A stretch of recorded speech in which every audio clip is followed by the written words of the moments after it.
بسم اللہ الرحمن الرحیم۔ پرانے زمانے میں ایک گھنے جنگل کے کنارے بستی آباد تھی جسے لوگ ٹھگوں کی بستی کہتے تھے۔ اس بستی میں رہنے والے لوگ اپنے کام کاج سے نہیں بلکہ لوگوں کو لوٹنے اور فریب دینے سے اپنا گزارا کرتے تھے۔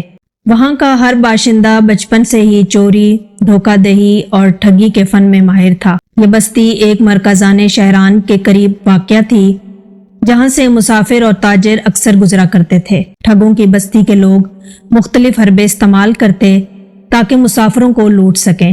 کبھی وہ مددگار بن کے کسی کو راستہ دکھانے کے لیے بہانے سے لوٹ لیتے تو کبھی مسافروں کو جھوٹی کہانیوں میں الجھا کر ان کی جیبیں صاف کر دیتے۔ ایک دن ایک بڑا تاجر اس راستے سے گزر رہا تھا۔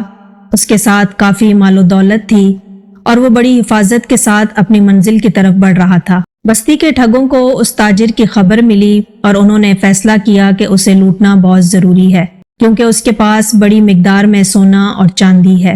ٹھگوں نے اپنی چالاکی سے تاجر کو بستی کے قریب آنے پر مجبور کیا۔ انہوں نے ایک چوراہے پر راستہ بلاک کر دیا تاکہ تاجر بستی کی طرف آنے پر مجبور ہو جائے۔ جیسے ہی تاجر بستی میں داخل ہوا تو ٹھگوں نے اسے خوش آمدید کہا اور ایک مہمان کی طرح اس کی خاطر تواضع کی۔ تاجر کو ابھی شک نہیں ہوا کہ وہ کس جگہ پہنچ چکا ہے۔ ٹھگوں نے بہت ہی چالاکی سے اپنی باتوں میں اسے پھنسا لیا اور رات گزارنے کے لیے اپنی بستی میں روک لیا تاکہ رات کے وقت جب تاجر سو رہا ہو تو اس کا مال چرا لے۔ ٹھگوں نے اس کا سارا سامان تلاش کیا اور سب کو چرا کر لے گئے۔ صبح تاجر کی آنکھ کھلی تو اس نے دیکھا کہ اس کا سارا مال و دولت غائب ہے۔ وہ سمجھ گیا کہ وہ ٹھگوں کے ہاتھ چڑھ گیا ہے، تو اس نے سوچا اور سمجھداری سے کام لیا اور شور مچانے اور لڑنے کے بجائے ایک نئی چال چلی۔ تاجر نے بستی کے سردار کو بلایا اور کہا، تم لوگ میرا سارا سامان لے گئے ہو لیکن تمہیں ایسی چیز کا پتہ نہیں جس کی قیمت اس مال سے کئی زیادہ ہے۔ اگر تم میرا سارا سامان لوٹا دو تو میں وہ قیمتی چیز بھی دے دوں گا۔ ٹھگوں کا سردار حیران ہوا اور لالچ میں آ گیا۔ اس نے سوچا کہ اگر اس تاجر کے پاس کوئی اور قیمتی چیز بھی ہے تو وہ بھی اس سے حاصل کی جا سکتی ہے۔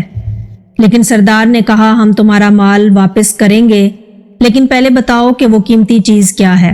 تاجر نے کہا کہ وہ چیز میری عقل اور دانائی ہے۔ اگر تم مجھے میرا مال واپس کر دو گے تو میں تمہیں وہ راز بتا سکتا ہوں جس میں تم کبھی ناکام نہیں ہوگے اور ہمیشہ کامیاب رہو گے۔ ٹھگوں نے آپس میں مشورہ کیا اور تاجر کا مال واپس کرنے کا فیصلہ کیا کیونکہ انہیں لالچ ہو گیا تھا کہ وہ کوئی اور بڑا راز جان جائیں گے۔ جب انہوں نے تاجر کا مال واپس کیا تو تاجر مسکرا کر بولا، عقل اور دانائی کا سب سے بڑا راز یہ ہے کہ ایمانداری اور محنت سے جو کمایا جائے وہ اصل کامیابی ہے، اور چوری اور دھوکہ عارضی فائدہ دے سکتا ہے لیکن سچی خوشی اور سکون ہمیشہ ایمانداری سے ملتا ہے۔ ٹھگوں کو یہ سن کر غصہ آیا لیکن پھر انہوں نے سوچا کہ تاجر کی بات میں ہی سچائی ہے۔ وہ ہمیشہ چوری کرتے رہے لیکن کبھی انہیں حقیقی خوشی نہ ملی۔ آہستہ آہستہ وہ لوگ تاجر کی باتوں کو سمجھنے لگے اور اپنی زندگی کو بدلنے لگے۔